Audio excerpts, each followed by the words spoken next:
جو صورتحال امن و امان کے حوالے سے اس وقت ملک میں ہے یا پھر بے روزگاری کے حوالے سے جو صورتحال ملک کے اندر ہے، میں اس پر کچھ عرض کرنا چاہوں گا۔ اس سے پہلے بھی میں اس ایوان میں یہ عرض کر چکا ہوں کہ بلوچستان اور خیبر پختونخوا میں بدامنی کی وجہ سے حکومتی رٹ ختم ہو چکی ہے اور مسلح قوتیں وہاں حکومت کر رہی ہیں، وہاں پر ٹیکس وصول کر رہے ہیں، روڈ کے اوپر پلازوں پر ٹولز وصول کر رہے ہیں اور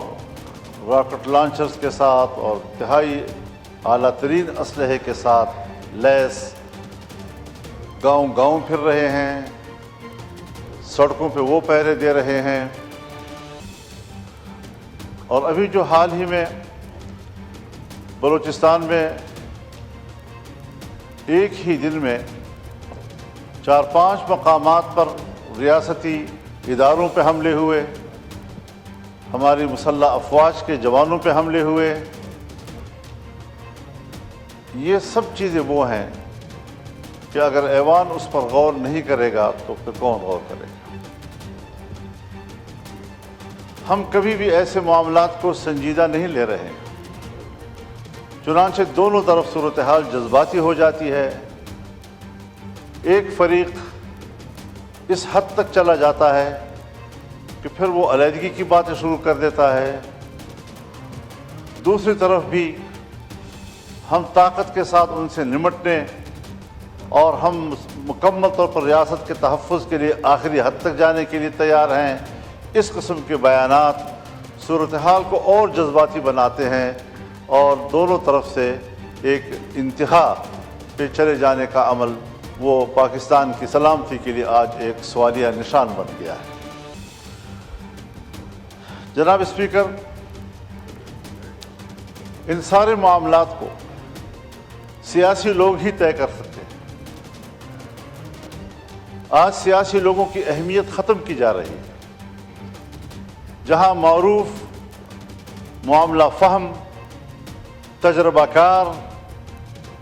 اور سینئر سیاسی قیادت ہے، ان کو سائیڈ لائن کیا جا رہا ہے۔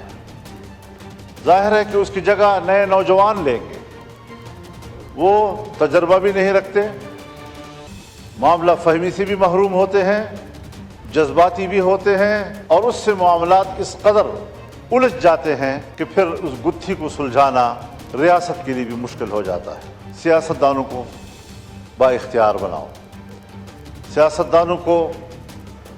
معاملات حوالے کریں، سب چیزیں اپنے اندر سمیٹنا اور سارے معاملات کے لیے فیصل آباد کا گھنٹہ گھر بن جانا، ہر چیز کے لیے خود امرت دھارا بن جانا، یہ شاید ایک خواہش تو ہو سکتی ہے لیکن یہ کبھی بھی مسئلے کا حل نہیں ہو سکتا۔ میں آج بھی سوچتا ہوں کہ کیا ہماری حکومت کے پاس یہ صلاحیت ہے، کیا ان کے پاس یہ اختیار ہے کہ وہ خود فیصلہ کر سکیں، یا اپوزیشن کو اعتماد میں لے کر پارلیمان خود اس کے لیے کوئی اقدام کرے، مذاکرات کرے، بات چیت کرے اور ملک کے اندر اس اضطراب کو ختم کرے۔ ہم پراکسی جنگ لڑ رہے ہیں، یہ ہمارے اپنے مفاد کی جنگ نہیں ہے بلکہ عالمی قوتیں دخیل ہو رہی ہیں اور عالمی قوتیں اس صورتحال کا فائدہ اٹھا رہی ہیں۔ جناب اسپیکر،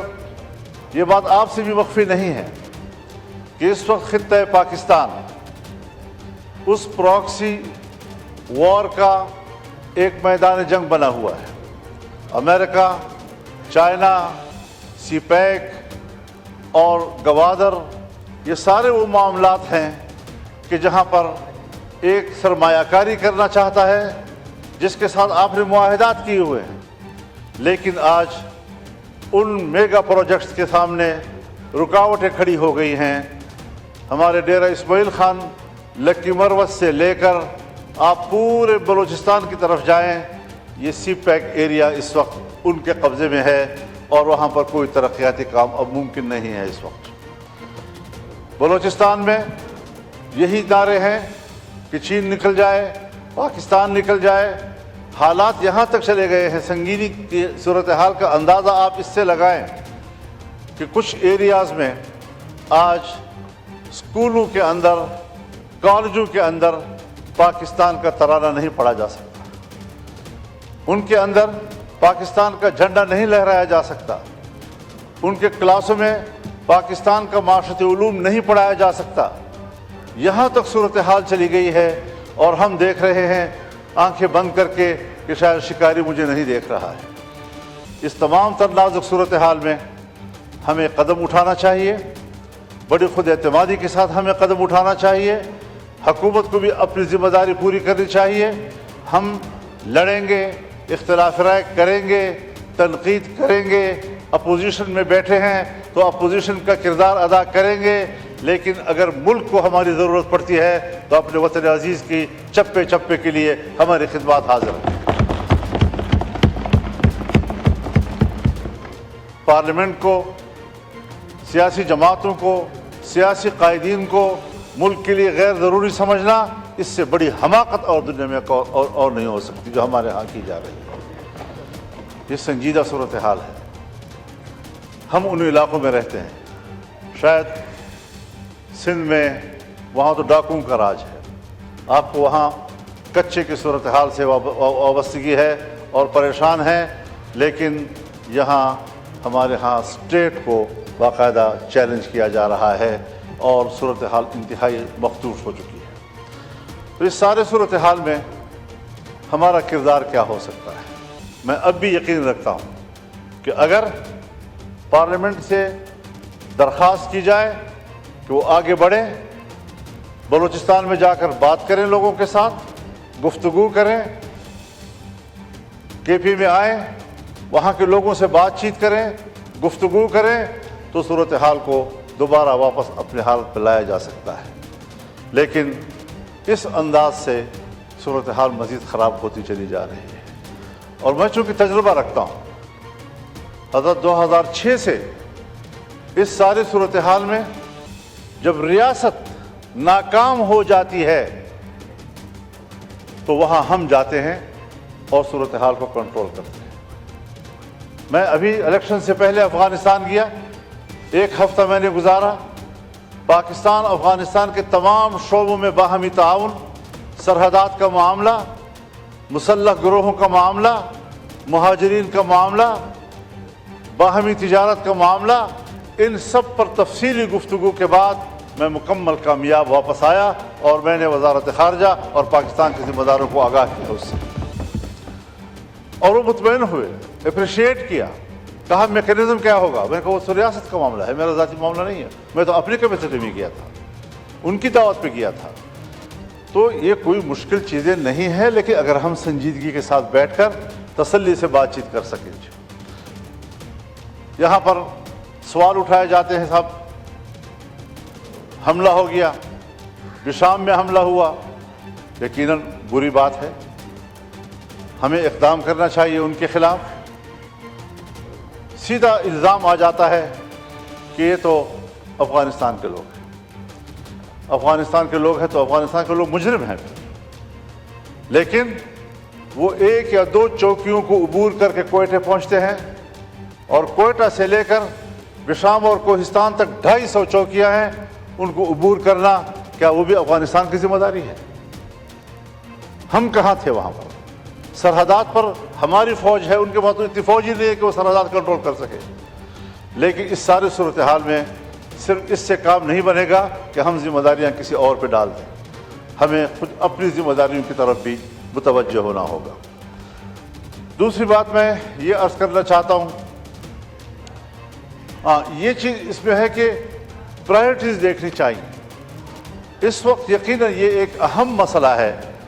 کہ جو مسنگ پرسنز ہیں، یہ بڑا ایک انتہائی اہم مسئلہ ہے اب لوگوں کا۔ ان کے پیارے جو ہیں وہ 10-10 سال 20-20 سال سے غائب ہیں، ان کو نہ یہ بتایا جا رہا ہے کہ وہ مر چکے ہیں، وہ زندہ ہیں، وہ جیل میں ہیں، بھاگ گئے ہیں، جہاں بھی ہو حکومت کی ذمہ داری ہے کہ وہ اس کے خاندان کو بتائے کہ تمہارا بچہ کدھر ہے۔ ہم نے تو وہ چیزیں بھی دیکھی ہیں کہ اگر